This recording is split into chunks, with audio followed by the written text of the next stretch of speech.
É um prazer imenso de que celebrar hoje essa comemoração de 335 cisternas. Uma ação solidária da ASA e de você e das comunidades que foi o grande colaborador do projeto que acontecesse. Porque esse projeto da ASA que chega nas nossas comunidades, transformar o cidadão e a cidadã brasileira ficar independente dos carros-pipa, que era a métrica que acontece em nosso semiárido brasileiro.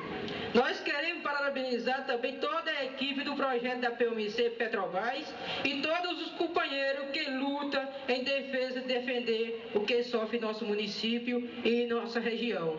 Quero parabenizar também o pessoal que vem de outros municípios para se fazer presente desta inauguração.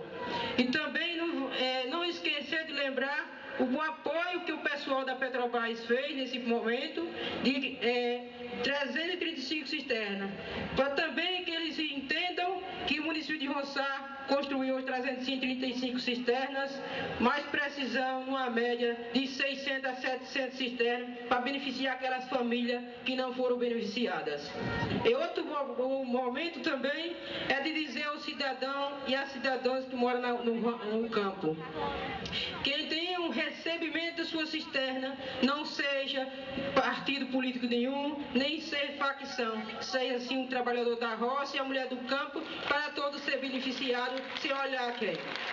Isso é um projeto do governo federal. Toda a obra que vem do governo federal deve ir para a sociedade, tem que ser dividida da classe trabalhadora que contribui para esse município. É isso que a sociedade tem que se organizar e juntar-se a gente, a nós do movimento, a outros que queiram contribuir, a todas as associações, a equipe da ASA, a equipe da Pastoral Rural, a equipe do pessoal do Movimento dos Trabalhadores Sem Terra, que é para desenvolver o trabalho do homem e da mulher do campo.